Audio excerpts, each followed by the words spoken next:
आज का जो टॉपिक है उत्सर्जन से ही रिलेटेड है, लेकिन उत्सर्जन किसमें? मानव। किसमें उत्सर्जन? मानव।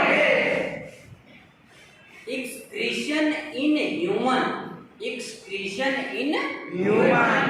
आप लोग मानव हो कि दानव हो? मानव। सबको पता है कि सभी मानव बैठे यहाँ, तो ये आपसे रिलेटेड। इस टॉपिक की महत्ता आप ये समझ लें कि ये खुद आपसे भी रिलेटेड है। उत्सर्जन का मतलब ही होता है शरीर से बाहर निकालना। अब मनुष्य में कैसे उत्सर्जन होता है उसे हमें ध्यान देना है।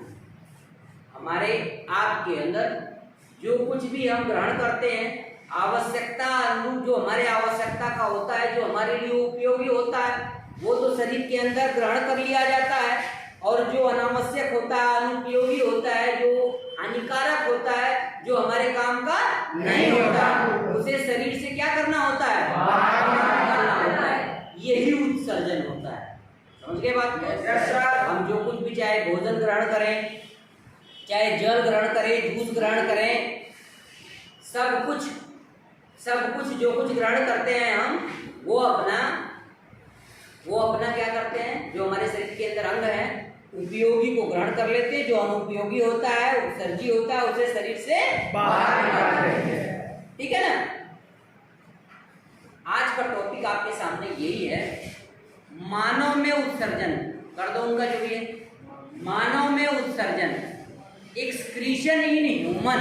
Excretion in human. सेंटेंस को ध्यान दे लो एक बार, फिर लेक्चर विस्तार से। मानव उत्सर्जन तंत्र का मुख्य कार्य शरीर में अपशिष्ट, शरीर मानव जो शरीर के अंदर हमारे उत्सर्जन के अंग हैं, उनका जो मुख्य कार्य है वो शरीर में अपशिष्ट नाइट्रोजन पदार्थों, जो भी अपशिष्ट अनावश्यक हानिकारक नाइट्रोजन पदार्थ हमारे शरीर के अंदर रहता है, जैसे यूरिया, यूरिक अम्ल, अमीनो अम्ल, अमोनिया, इन सबको आज को बाहर निकालना होता है। क्या करना होता है? शरीर से बाहर निकालना होता है। यही उत्सर्जन। अब इसे संक्षिप्त रूप में कह सकते हैं, हमारे शरीर के अंदर अनावश्यक या अपशिष्ट या हानिकारक पदार्थों को शरीर से बाहर निकालने का कार्य हमारे उत्सर्जी अंग करते हैं। और यही क्रिया उत्सर्जी पदार्थों को शरीर से उत्सर्जी पदार्थों को शरीर से बाहर निकालने की क्रिया उत्सर्जन कहलाती है।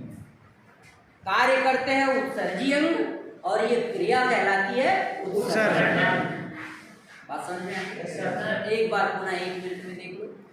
हमारे शरीर के अंदर हम सब में जो उत्सर्जन का प्रमुख अंग है वो होता है हमारा वृक्क। क्या होता है? वृक्क। इंग्लिश में इसे किडनी कहते हैं। इंग्लिश में क्या कहते हैं इसे? किडनी। तो आप सब समझ जाएं, आपसे कोई पूछे आपके शरीर के अंदर मुख्य उत्सर्जी अंग कौन सा है, तो आप बताना मानव का प्रमुख उत्सर्जी अंग वृक्क होता है। इसे इंग्लिश में हम किडनी कहते हैं। तो वृक्क या किडनी बताएंगे। ठीक है? अब कोई मुख्य अंग है, अकेले वो कार्य को पूरा नहीं कर सकता। समझ रहे हैं ना? उत्सर्जी अंग में हमारे मुख्य उत्सर्जी अंग है वो तो किडनी होगी, लेकिन इस किडनी की सहायता के लिए भी कुछ अंग होते हैं। समझ रहे हैं ना? जिन्हें हम सहायक उत्सर्जी अंग बोलते हैं। क्या बोलते हैं? सहायक उत्सर्जी। यहाँ देखिए बोर्ड पे आप, मनुष्य में प्रमुख उत्सर्जी अंग वृक्क है, किडनी है, लेकिन सहायक उत्सर्जी अंग मूत्रमार्ग, मूत्राशय, मूत्रनली। मूत्रमार्ग, मूत्राशय और मूत्रनली। मूत्रमार्ग, मूत्राशय और मूत्रनली। बात समझ लेना। सहायक संगठन कौन से हो गए? मूत्रमार्ग, मूत्रनली और मूत्राशय। ये आपके सहायक उत्सर्जी अंग है। 1 मिनट में पूरा इस लेक्चर का सारांश आप देख लो। मानव शरीर में जो अपशिष्ट या हानिकारक पदार्थ हैं, जो भी नाइट्रोजनस अपशिष्ट पदार्थ हैं, उन पदार्थों को, चाहे वो यूरिया हो, यूरिक अम्ल के रूप में हो, अमोनिया के रूप में हो, अमीनो अम्ल के रूप में हो, इनको शरीर से बाहर निकालने का कार्य उत्सर्जी अंग करते हैं। और इसी क्रिया को, कौन सी क्रिया को, जो ये अपशिष्ट पदार्थ शरीर से बाहर निकाले जाते हैं, इसी क्रिया को हम उत्सर्जन कहते हैं। प्रमुख उत्सर्जी अंग मानव का होता है किडनी। क्या होता है? किडनी। हिंदी में इसे वृक्क कहते हैं। और सहायक जो उत्सर्जी अंग है वो आपके मूत्राशय है, मूत्र नली है, मूत्र मार्ग। प्रमुख उत्सर्जी अंग किडनी, सहायक उत्सर्जी अंग मूत्राशय, मूत्र नली, मूत्र मार्ग। बात समझ में आ गई? आज हमने आपको आपकी बॉडी से रिलेटेड ये टॉपिक पढ़ाई।